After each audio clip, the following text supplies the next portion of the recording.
December 1942. The Pacific burns. Waves crash against a dark hull streaked with oil and ash. Above it, the morning sky carries the scent of cordite and salt, the smell of war. On the horizon, a carrier's silhouette looms through rising steam and smoke. Its flight deck is scarred, gouged, littered with twisted metal and torn canvas. Yet men still run. Mechanics, medics, deckhands, all moving with grim precision. A single fighter wobbles in the distance, trailing fire. It lands hard, skidding across the deck. The pilot climbs out, bloodied, half-conscious, saluting before collapsing. Around him, crewmen stare at the rising sun, not in awe but defiance. On the carrier's island, a faded name catches the first light. USS Enterprise, CV-6. She has survived Pearl Harbor, Midway, the Eastern Solomons, Santa Cruz. Others have burned and sunk. Enterprise endures. At this moment, she isn't just a ship. She is the beating heart of the Pacific War, the most hunted, most feared, most resilient warship afloat. The world would soon know her by another name, the Big E. Before the Second World War, naval warfare was still chained to tradition. Battleships ruled the seas, colossal guns, thick armor, slow purpose. Power was measured in steel, not air power. Admirals clung to the past, believing that only heavy guns could decide the fate of empires.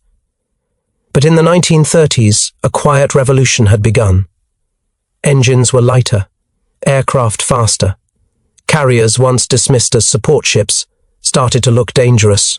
They could strike beyond the horizon, unseen and unstoppable.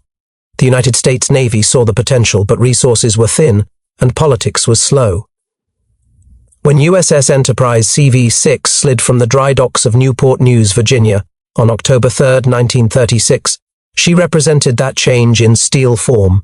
770 feet long, with a flight deck that could launch over 80 aircraft, she was the 7th U.S. Navy vessel to bear the name Enterprise. Her engines could push her past 32 knots, fast enough to outrun most battleships.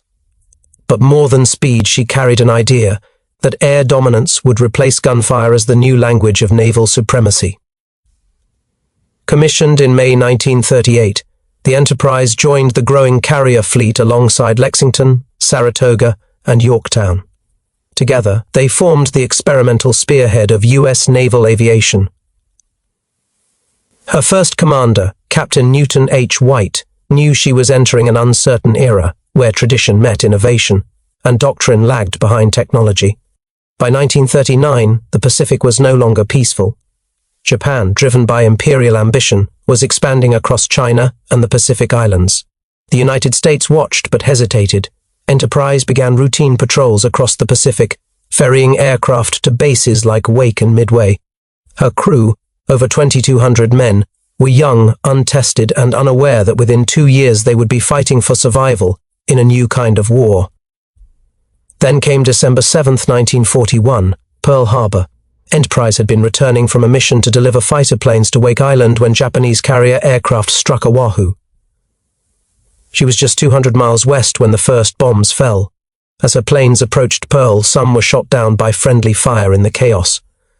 When Enterprise arrived a day later, she entered a harbor of ruin. Battleships still smoking, oil slicks burning on the water, bodies floating between shattered decks. The age of the battleship had died in a single morning. The age of the carrier had begun. For the next months, the Enterprise became the Navy's spearhead, launching raids across the Marshall Islands, Wake and Marcus. Her air groups, VB-6, VS-6 and VF-6, learned the brutal arithmetic of carrier warfare. One mistake, one bomb, one fire, and the ship could vanish. The men adapted quickly. Pilots learned to dive through flak, to strike carriers and runways with mathematical precision. Deck crews became surgeons of chaos, turning the flight deck from wreckage to readiness in minutes. In spring of 1942, the U.S. Navy was on the defensive.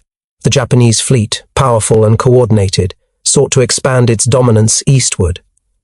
The fall of Singapore, the occupation of the Philippines, and the advance toward Australia painted a grim picture. Every Allied base in the Pacific trembled. The Enterprise, alongside Hornet and Yorktown, was now the tip of a vastly outnumbered fleet. Then came a mission that would define her, the Doolittle Raid. In April 1942, Enterprise escorted USS Hornet as 16 B-25 bombers prepared to strike Tokyo. It was symbolic more than strategic, but it showed Japan that the American fleet was alive and capable of reaching its heart. Enterprise guarded the task force under the threat of constant discovery, ready to sacrifice itself if needed.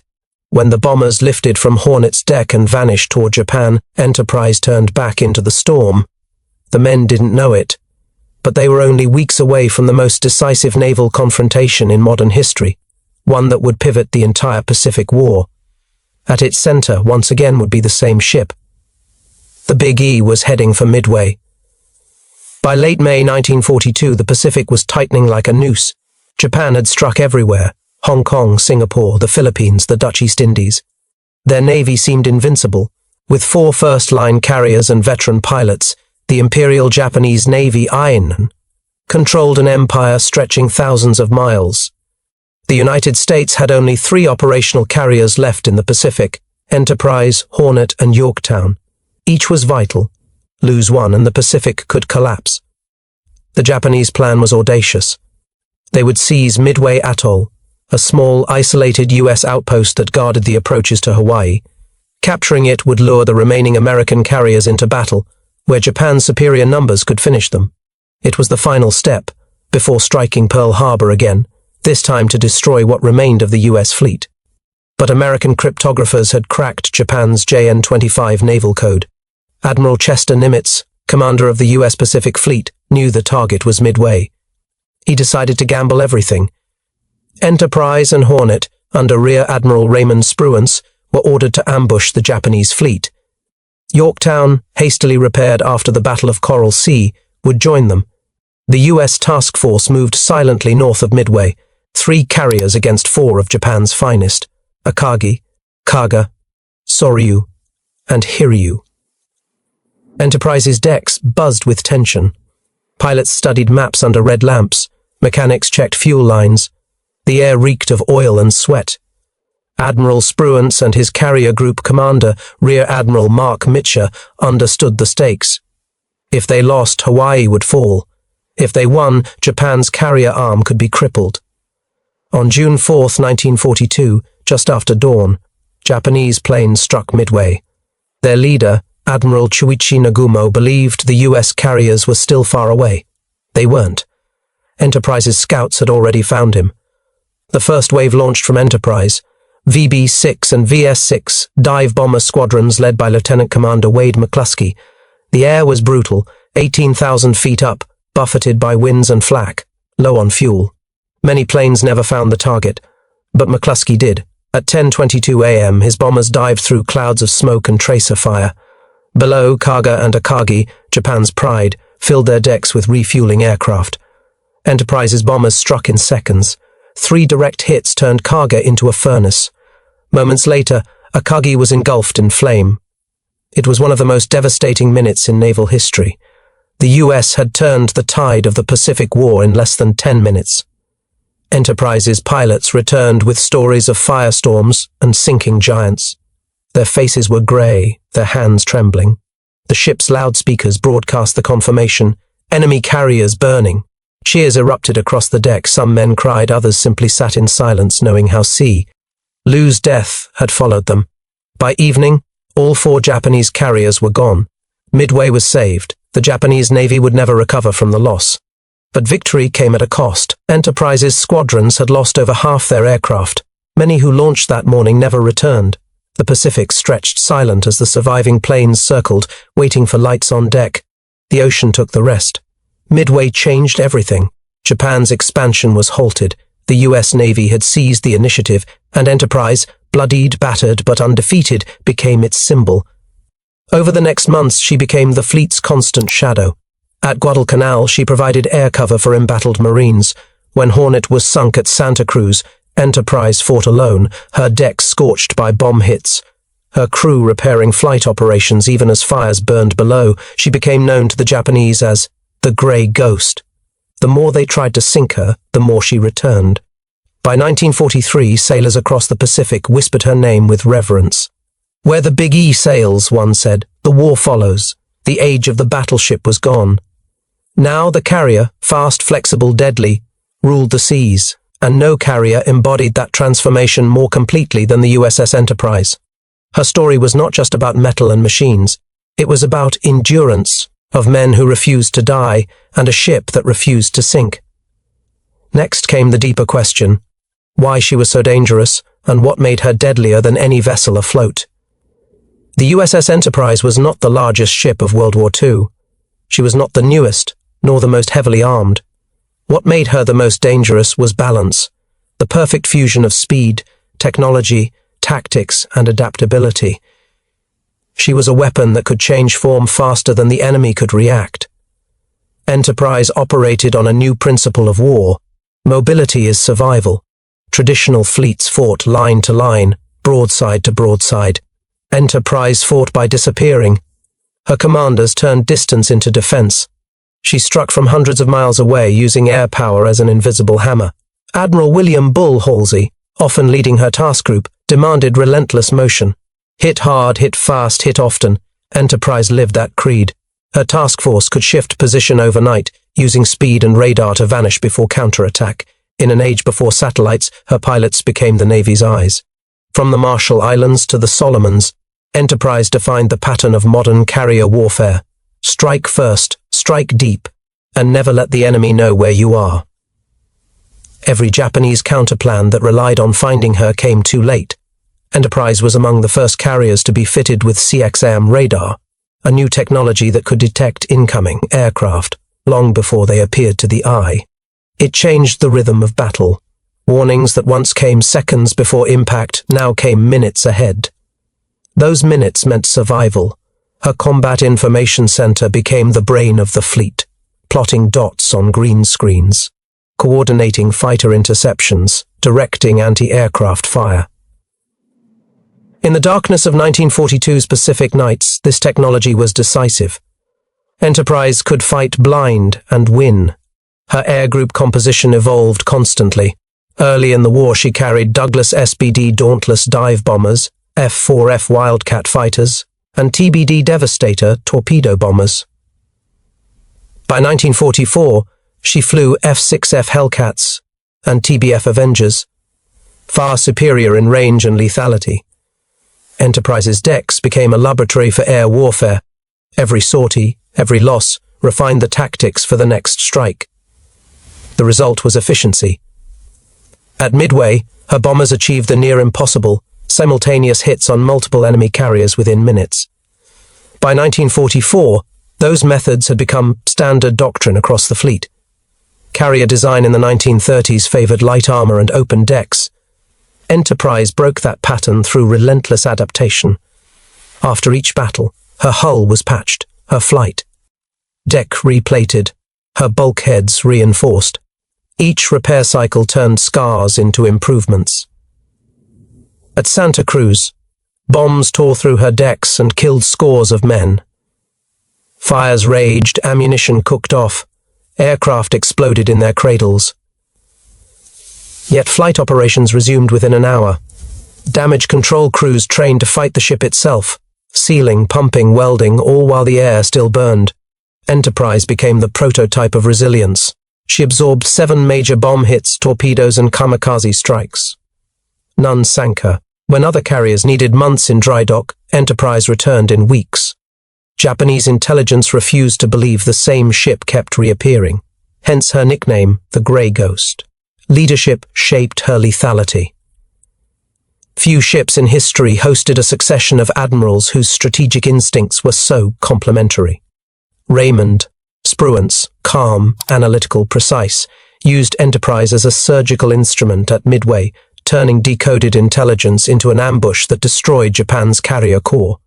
Mark Mitcher, an aviator at heart, transformed her into an airborne fortress, maximizing sortie rates and coordination between fighters and bombers. William Halsey, volatile but fearless, pushed her to the limits of endurance in the Solomons. Each left a mark on her crew. Together they forged an identity of ruthless efficiency under pressure. Enterprise's officers learned to act independently, anticipate orders, and maintain tempo without chaos. The Enterprise became a symbol both to allies and enemies. Within the US Navy, she was mythologized as indestructible. Every sailor knew that if the Big E was in the operation order, the mission would not fail. That confidence mattered. It built momentum, morale, and obedience. To Japan, she became obsession. Propaganda broadcasts claimed her sunk repeatedly, at Midway, at Santa Cruz, at the Solomons. Each time she returned, the myth deepened. Japanese pilots spoke of her with frustration and awe, the ship that will not die. For her crew, survival became identity. They saw themselves not as individuals but as parts of a living organism. Pilots landing damaged aircraft trusted that the deck crew would clear wreckage in seconds. Gunners believed the damaged teams would keep the ship afloat. Every man aboard carried the same unspoken conviction that Enterprise could not fall. That union of speed, foresight, resilience, leadership, and faith created something larger than machinery, a weapon that combined logic and will. Enterprise had become the model of a new kind of war at sea. Next would come the human dimension, what it felt like to live aboard her, to fight, to endure, and to command the world's most hunted ship. Enterprise was a floating city of exhaustion. 2,000 men lived within her steel walls, sleeping inches apart, their days measured by alarms and flight schedules. Below decks, air was thick with oil and heat. Men worked stripped to the waist, skin burned from the tropical sun above and the furnace heat below. When battle stations sounded, every man moved with precision. Pilots sprinted to aircraft still dripping with fuel. Gunners loaded belts of ammunition by feel. Damage control parties sealed bulkheads without waiting for orders. There was no time for hesitation. The ship's rhythm was mechanical yet human. Each launch and recovery was a controlled chaos of noise. Catapults slamming, arrestor wires snapping taut, propellers biting air. Sailors called it the symphony of danger. They learned to read the deck's movement like a heartbeat. One mistake could tear a plane apart or throw a man overboard. But in the moments between strikes, silence ruled. Men wrote letters home, played cards, cleaned their rifles. Some carved names of fallen comrades into the wooden bulkheads, quiet memorials hidden in shadowed corners. Survival aboard Enterprise was not about strength. It was about discipline. She demanded everything from her crew, and in return gave them purpose. To the Imperial Japanese Navy, the Enterprise was a ghost that stalked them from one end of the Pacific to the other. Their pilots called her the Untouchable. After Midway, Japanese commanders tracked every radio intercept and reconnaissance report searching for her. Time and again they believed they had sunk her. Time and again she returned, striking from another direction. In the Solomon Islands campaign, Japanese bombers were ordered to prioritize Enterprise above all else. One pilot later recalled, "If you hit that ship, you hit the heart of the Americans." But each attack was met by a curtain of flak and an iron will. Enterprise's anti-aircraft batteries evolved from dozens of guns to more than 100 Oerlikon and Bofors mounts, forming a defensive wall of steel. For Japanese sailors, her reappearance at each major battle became psychological warfare. When reconnaissance spotted a carrier task group, and the call sign Enterprise was confirmed, morale dropped before combat even began. In post-war interviews, Japanese officers admitted that destroying the Enterprise became an obsession, and their consistent failure to do so a haunting frustration. Enterprise's survival carried a moral weight. Every battle came with losses too high to ignore. Pilots vanished over open water, their planes flaming out in the distance. Anti-aircraft crews were vaporized by direct hits. Flight deck teams cleared mangled bodies to keep operations running. The ship's chaplain performed burial rites daily, sometimes for men known only by partial serial numbers. Each ceremony ended the same. Bodies wrapped in canvas slid silently into the sea as engines rumbled below. There was no pause. The next sortie always followed. This repetition forged a brutal kind of acceptance. Enterprise's men did not talk about death. They lived beside it. They measured their war in sorties and repairs, not months or years. Letters home avoided detail, written in brief sentences that masked exhaustion. Still afloat, ship fine, hope you're safe. Historians later described the ship's crew as veterans of trauma who never broke. They endured constant action without respite. From 1941 through 1945, with only brief repair intervals, the endurance was physical, but the true cost was psychological. Many never adjusted to peace afterward. Enterprise became both their savior and their burden, the ship that kept them alive by never allowing rest. By 1944, Enterprise was more than a vessel. She was a national symbol. Newspaper headlines called her America's fightingest ship. Newsreels showed her bombers striking enemy strongholds across the Pacific. To the public, she was invincible. But within the Navy, she represented something deeper, the transition from the old to the new. She proved that power was no longer about armor or gun caliber, but coordination, timing, and technology. She embodied the modern age of warfare, where information and mobility ruled. Every new U.S. carrier that entered service, Essex, Bunker Hill, Lexington CV-16, inherited her methods. Her air group commanders trained the next generation of naval aviators. Her tactical playbook became standard doctrine. When Enterprise sailed into battle, the fleet followed her lead, and when she returned home between campaigns, the nation held its breath, knowing she would soon depart again. By the end of 1943, her legend was untouchable. The Pacific had become her arena, and every Japanese move seemed to invite her shadow. But the greatest trials were still ahead. In 1944, the war entered its most violent phase, a series of colossal naval confrontations that would push the Enterprise and her crew beyond endurance. The next chapter was not about survival alone, it was about transformation, when courage, chaos, and strategy collided in the Pacific's deadliest waters. June 1942 saved the Pacific. But 1944 would decide its fate. Enterprise had already seen everything a ship could endure. Bombs, torpedoes, exhaustion, yet the war refused to end. The Japanese Empire was cornered but not broken. Now they would fight with everything left. And at the center of that storm stood the same carrier that had haunted them for 3 years. After months of repairs at Pearl Harbor, Enterprise rejoined the fast carrier task forces under Admiral Raymond Spruance's Fifth Fleet. Her mission, to lead the U.S. assault through the Central Pacific, the Marianas, the Philippines, and beyond. The campaign began with Operation Galvanic, the invasion of Tarawa, in November 1943. For 3 days, Enterprise's aircraft bombed, strafed, and supported the amphibious landings. The island fell, but the cost was brutal. Marines wading through surf under machine gun fire, bodies tangled in coral. Enterprise's pilots saw it all from the sky, their gun cameras recording carnage in black and white. Every mile closer to Japan meant heavier resistance. The Japanese Navy, though weakened, still had teeth, new aircraft, kamikaze tactics, and pilots ready to die rather than surrender. March 1944, the Battle of the Philippine Sea, Enterprise sailed as part of Task Force 58, a massive carrier armada, 15 carriers, 7 battleships, and dozens of cruisers and destroyers. It was the largest concentration of naval air power in history. Her decks were stacked with F-6F Hellcats and TBF Avengers, their engines rumbling like an approaching storm. The Japanese fleet advanced with 9 carriers of its own. Their goal was desperate, destroy the American carrier strength in one decisive strike. But the Americans had radar, superior coordination, and better trained air groups. The battle became known as the Great Marianas Turkey Shoot. Enterprise's pilots tore through waves of Japanese aircraft. Radar controllers vectored interceptors long before enemy formations reached visual range. Hellcats, guided by precision and discipline, shredded the incoming bombers. Over 300 Japanese planes were destroyed in a single day. For the first time, Japan's carrier aviation was annihilated in the air, not at sea. Enterprise's airmen returned jubilant yet hollow.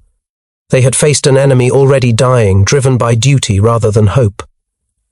When the smoke cleared, the Japanese fleet had lost its air power entirely. The Imperial Navy could still sail, but it could no longer fight from the sky. Enterprise was now a symbol of a new kind of dominance, total aerial control. October 1944, the Battle of Leyte Gulf. If Midway was the turning point, Leyte was the reckoning.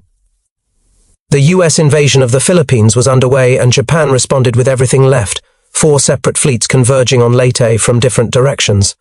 It was the largest naval battle in history. Enterprise launched wave after wave of strikes. Her planes attacked Admiral Kurita's center force in the Philippine Sea, damaging the giant battleship Musashi. When Japanese carriers attempted a decoy maneuver to lure Halsey's fleet north, Enterprise's aircraft helped sink Suwakaku, the last survivor of the 6 carriers that had struck Pearl Harbor. By October 25th, the Japanese Navy was finished as a coherent fighting force. But the method of their defeat changed the war's psychology. For the first time, kamikazes appeared, pilots turning their aircraft into guided bombs. Enterprise's gunners shot down dozens, yet several broke through. The explosions were terrifying, a new weapon born from desperation. Enterprise absorbed near misses and shockwaves, her decks splattered with burning fuel and twisted metal. Each attack cost lives, but each failure of the kamikaze reinforced the same message: she could not die. The battle lasted 4 days. When it ended, Japan's navy was effectively destroyed, its battleships sunk, its carriers burning wrecks. Enterprise's logbook recorded the toll with cold precision. Air Group 20, 13 aircraft lost in action, 6 pilots, 8 crew missing. But behind those numbers was a TR. Booth Few spoke aloud. The Big E had become both shield and spear. Every victory she achieved carried the memory of men she would never see again. By the end of 1944, Enterprise had participated in nearly every major operation in the Pacific. She had been struck repeatedly, yet never sunk. Her hull bore the scars of years of punishment. Her crew rotated, healed, returned. In every film reel and radio broadcast, she appeared as the living proof of American endurance. But the war's final year would test her beyond steel and beyond luck. Because 1945 would bring a new weapon, one Japan had created out of hopelessness, and one that would finally reach her decks. The kamikazes were coming. By January 1945, the Pacific had turned into a slaughterhouse of skies. The Japanese Navy was gone, but the air war had become fanatical. Enterprise, now the most decorated ship afloat, joined the invasion of Luzon and later Iwo Jima, where resistance was measured in blood per yard. Her decks no longer gleamed. Every plank was patched and pitted, soaked in oil, sweat, and memory. The men who served aboard her now were hardened beyond fear, veterans of 4 years of constant combat. They didn't talk about victory. They talked about finishing the job. The kamikazes made that task unbearable. On April 11, 1945, during operations off Okinawa, Enterprise faced one of her darkest days. Radar picked up a swarm of incoming bogies, dozens of aircraft descending from the cloud line, each carrying a bomb and a pilot who did not intend to return. Anti-aircraft guns thundered. The air filled with smoke and shrapnel. Several attackers were shot down miles out. Some broke apart over the waves, but one got through. A Japanese Zero, flaming and broken, struck the flight deck aft of the island superstructure. The explosion tore through the deck, killing 14 men and wounding more than 30. Aviation fuel ignited, spreading a fire that threatened the hangar deck below. The ship shuddered but did not stop. Damage control teams raced through smoke-filled corridors, choking on fumes, dragging hoses, sealing hatches. Within an hour, fires were contained. Within 3, the Big E resumed flight operations. But the kamikazes kept coming. Over the next 2 weeks, Enterprise fought wave after wave, attacks so relentless they seemed inhuman. Gunners fired until barrels glowed red. Medics carried men from the guns back to the infirmary, bandaged their burns, then sent them back up. On April 14th, another kamikaze struck, splintering the aft elevator. The carrier's tail section was ruined. She could no longer launch or recover properly. Still, she stayed on station. Her air group continued to fly from makeshift repairs, launching from forward elevators while the aft deck burned. For this endurance, radio operators across the fleet began referring to her as the Gallant Lady. On May 14, 1945, just as her repair crews were finishing emergency welding, the inevitable happened. A kamikaze bomber, diving from out of the clouds, evaded radar detection and slammed directly into the forward flight deck. The explosion was catastrophic, a fireball that consumed planes, fuel, and men in seconds. The blast threw aircraft into the sea. For the first time, the Enterprise went completely dark. Power failed. Communications cut out. Smoke rolled across the ocean. Admiral Mitchell, commanding the task force, ordered her withdrawn. When the flames cleared, Enterprise was barely recognizable. The once proud flight deck was torn open like paper. Her forward elevator was gone. Dozens lay dead, but she was still afloat. That single fact, that she refused to sink even then, became legend. Tugs towed her back to Pearl Harbor, her battle flag still flying. As she entered the harbor, sailors from every docked vessel lined the rails and saluted. No other ship had fought so long, been hit so often, or inflicted so much damage on the enemy. Her war was effectively over, but the Pacific War was not. He was being repaired. The United States prepared for the final invasion, Japan itself. Then came August 1945. 2 atomic bombs fell on Hiroshima and Nagasaki. The war ended within days. Enterprise never returned to combat. Her scars became her final decoration. When Japan officially surrendered on September 2, 1945, it happened aboard another ship, the USS Missouri, anchored in Tokyo Bay. But above them, circling as part of the ceremonial flyover, were aircraft launched from Enterprise weeks earlier. The Big E's presence lingered, silent but unmistakable. After 4 years of continuous action, 20 major engagements, over 900 aircraft launched, and participation in nearly every Pacific battle, the USS Enterprise had become the most decorated warship in American history.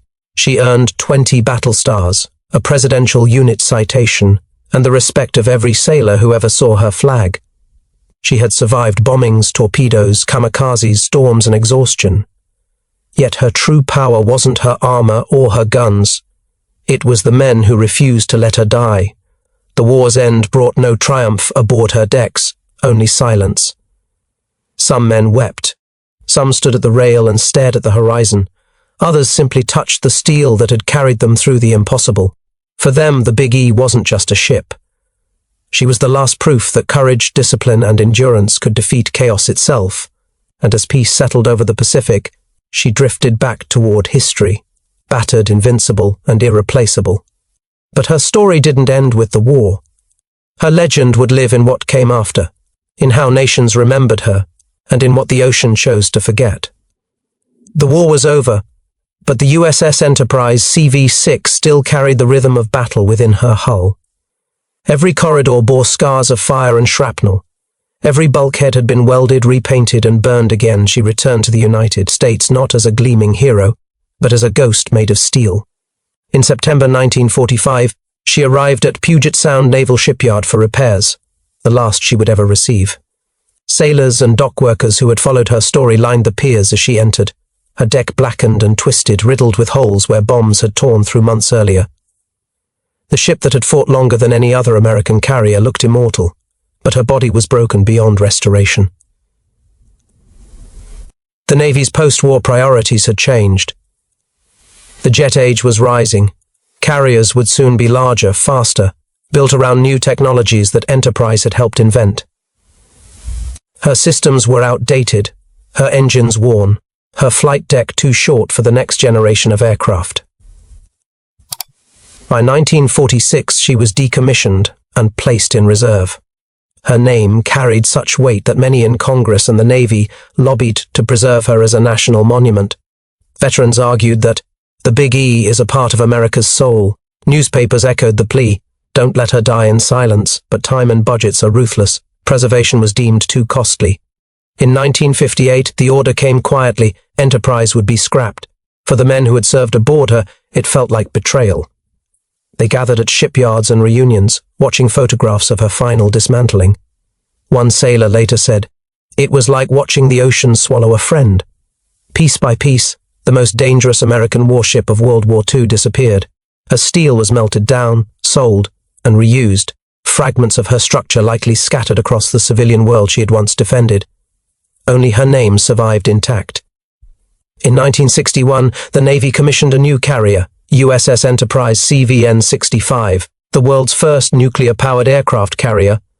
When the christening words were spoken, veterans of CV-6 stood in the front row. Some saluted. Some stood silent, knowing the spirit had passed forward.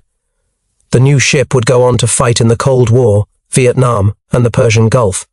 a living continuation of the same legacy. But among those who remembered the Origi, now, there was an unspoken understanding. No ship could ever match what the first Enterprise had done. She had fought from Pearl Harbor to Okinawa. She had outlasted every sister ship of her class. She had seen the entire arc of the Pacific War, from surprise to vengeance, from survival to victory. Every medal, every commendation, every battle star etched into her record told a fragment of a story that defied probability. Her crew had earned 20 battle stars, a presidential unit citation, and the Navy unit commendation, a record unmatched by any American warship of the conflict. But her greatest decoration was not cast in bronze, it was in memory. Among sailors, her name became shorthand for endurance. In war colleges, her battles were studied as the foundation of modern naval aviation. Every U.S. carrier that came after bore some trace of her lessons, in deck design, in air operations, in doctrine. The Big E had transformed warfare, and though her hull was gone, her ghost lingered, in the sea, in the air, and in the collective memory of those who had lived through the war she helped win. Her legacy, however, was not frozen in nostalgia. It evolved, reshaped by each generation that sought meaning in her endurance. Her story did not end in the scrapyard. It continued in remembrance, in how history measured courage against survival, and how nations define the cost of victory. Enterprise's legacy extended far beyond steel and scars. Her contribution to the Pacific War reshaped naval doctrine, strategy, and global perception of power. She demonstrated that carriers, not battleships, now ruled the seas, and her victories forced every navy to reconsider the nature of maritime warfare. Her impact was immediate. Within months of Midway, American planners used lessons from Enterprise to design carrier task forces as independent, flexible strike groups. Her radar-guided interceptions, rapid sortie cycles, and integration of fighter, bomber, and torpedo squadrons became the standard. Post-war, naval academies around the world dissected her operations as case studies in precision, coordination, and adaptability under fire. The human cost, however, was staggering. Across her 4-year combat history, over 900 aircraft were launched from her decks in major operations, and countless crew members were killed or wounded. Survivors carried trauma that lasted decades. Letters, memoirs, and oral histories reveal a recurring theme. Those who served aboard Enterprise often felt their lives were suspended between fear and duty. Yet they returned, repeatedly, to the same ship, driven by an unspoken compulsion, a bond between man and vessel forged in fire and steel. Her presence also reshaped morale on both sides of the conflict.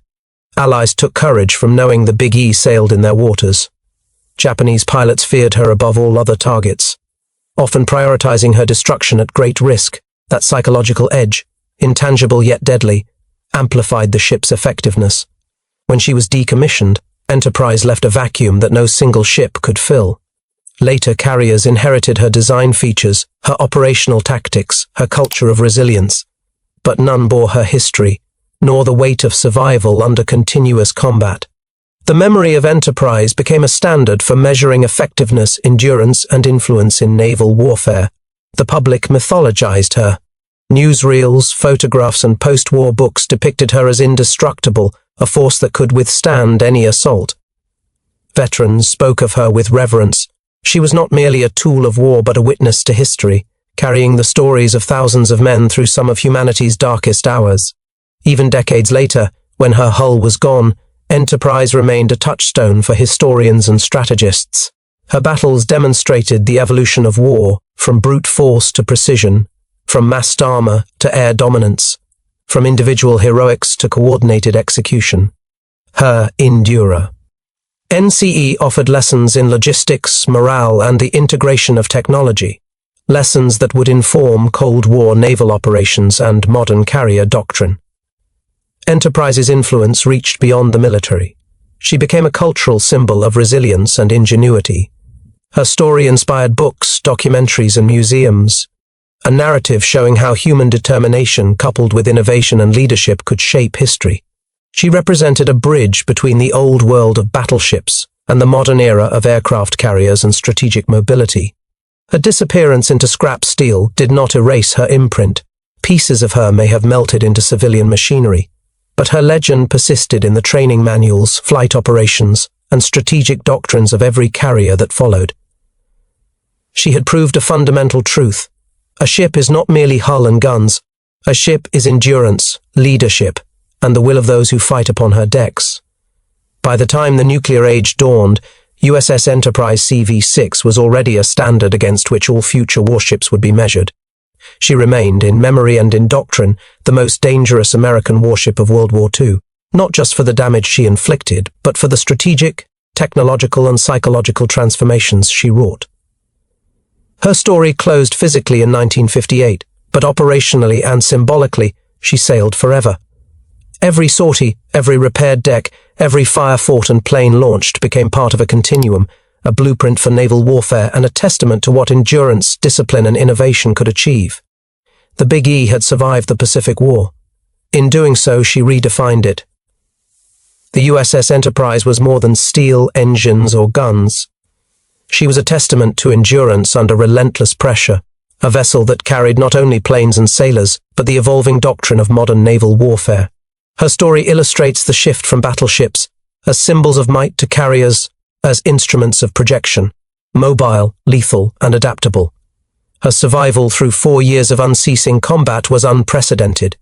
She endured direct bomb hits, torpedoes, and kamikaze strikes that would have sunk lesser ships. Yet, her greatest strength lay not in her armor or technology, but in the men and women who served aboard her, disciplined, resolute, and unflinching. Their skill transformed a ship into a weapon. Their courage transformed her into legend. Enterprise reshaped strategy and morale alike. She proved that decisive strikes, air superiority, and rapid adaptation could dictate outcomes far beyond the immediate battle. Her victories at Midway, the Philippine Sea, and Leyte Gulf were not isolated events. They were cumulative demonstrations of a new paradigm in warfare: precision, coordination, and relentless initiative. She also became a psychological weapon. Allies drew hope from her presence, enemies feared her return.